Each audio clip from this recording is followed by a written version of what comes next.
आज के इस वीडियो सेशन के अंदर हम देखने वाले हैं कि लिंग निर्धारण किस प्रकार से किया जाता है। लिंग निर्धारण को इंग्लिश में सेक्स डिटरमाइनेशन कहते हैं। वैज्ञानिक हैकिंग ने सबसे पहले 1819 में कुछ कीटों के शुक्र जनन की विभिन्न अवस्थाएं में एक विशेष केंद्रीय संरचना का पता लगाया, जिसे इसने अक्स बॉडी या फिर अक्स काय नाम दिया। अब देखते हैं कि मनुष्य में ह्यूमन में किस प्रकार से लिंग का निर्धारण करते हैं। Sex determination in humans. आपको पता है कि मनुष्य की एक सेल्स में 46 क्रोमोसोम्स होते हैं, यानी मनुष्य की एक कोशिका में 46 गुणसूत्र होते हैं, जो कि 23 जोड़े गुणसूत्र में पाए जाते हैं। यानी ये पेयर्स में पाए जाते हैं, 23 क्रोमोसोम्स पेयर पाए जाते हैं। इन 23 गुणसूत्रों में से नर तथा मादा यानी मेल और फीमेल के दोनों के 22 जोड़े क्रोमोसोम एक समान होते हैं। यानी मेल और फीमेल में जो 22 जोड़े तो 22 पेयर क्रोमोसोम्स तो एक ही समान होते हैं, जिसे हम ऑटोसोम कहते हैं। मादा के 23वें जोड़े के दोनों गुणसूत्र एक समान, लेकिन नर के ये दोनों गुणसूत्र असमान होते हैं। कहने का मतलब है 22 पेयर क्रोमोसोम्स तो दोनों में सिमिलरिटी होती है, समान पाए जाते हैं, बट जो 23वां जोड़ा होता है उसमें फीमेल में तो ये 23वां जोड़ा समान पाया जाता है, बट जो मेल होता है उसमें ये 23वां जोड़ा डिफरेंट टाइप में डिफरेंट पाया जाता है, यानी अलग अलग पाया जाता है।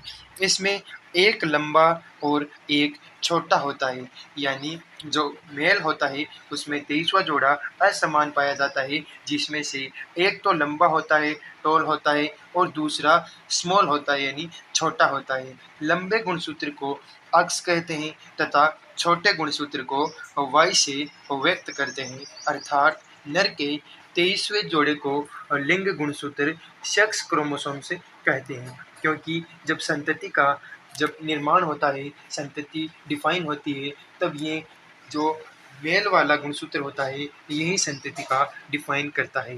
तो यही संतति के लिंग को निर्धारण करते हैं, यानी जो मेल वाला क्रोमोसोम होता है वही संतति का निर्धारण करता है।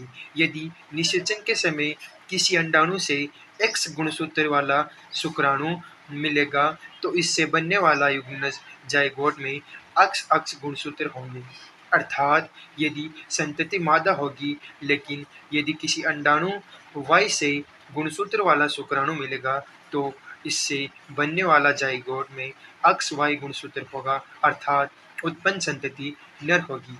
यानी जब अक्स अक्स मिलते हैं तब लड़की बनती है, और जब अक्स वाई लड़का बनता है।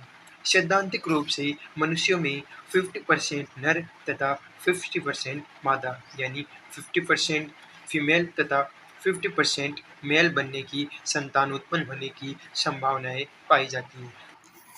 नीचे फ्लोचार्ट दिया हुआ है, जिसमें देखिए पहला है पेरेंट्स जीनोटाइप्स, और नीचे है गेमेट्स, और उसके नीचे है जनरेशन फर्स्ट। इधर की साइड में पिता यानी फादर दिया हुआ है, जिसका क्रोमोसोम है 44A + XY। इधर सामने मदर है, जिसमें 44 + XX। तो जो मेल होता है उसमें तो XY होता है, और जो फीमेल होती है उसमें XX, यानी समान पाए जाते हैं 23वां पेयर। तब नीचे देखिए, इसमें क्योंकि पिता के अलग अलग होते हैं, अक्स और वाई होता है, इसलिए 22 पेयर ए तो अक्स हो गया और 22 पेयर ए वाई हो गया, और मदर के तो समान ही होते हैं, इसलिए 22A अक्स लिया है हमने।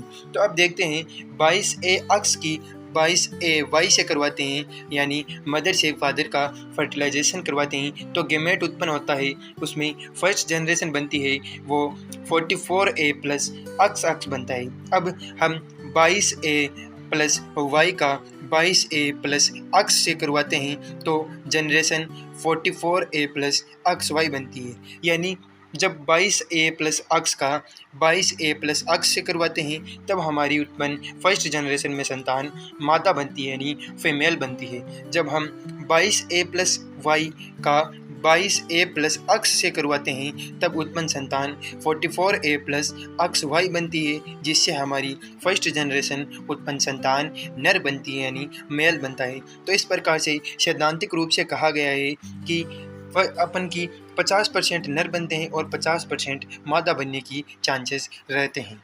तो ये था आज का वीडियो, जिसमें हमने सेक्स डिटरमिनेशन यानी लिंग निर्धारण को समझा। तो आई होप आपको ये वीडियो अच्छा लगा। अगर वीडियो अच्छा लगा हो तो चैनल को सब्सक्राइब करें और ज़्यादा से ज़्यादा दोस्तों को नीड है उसको शेयर करें।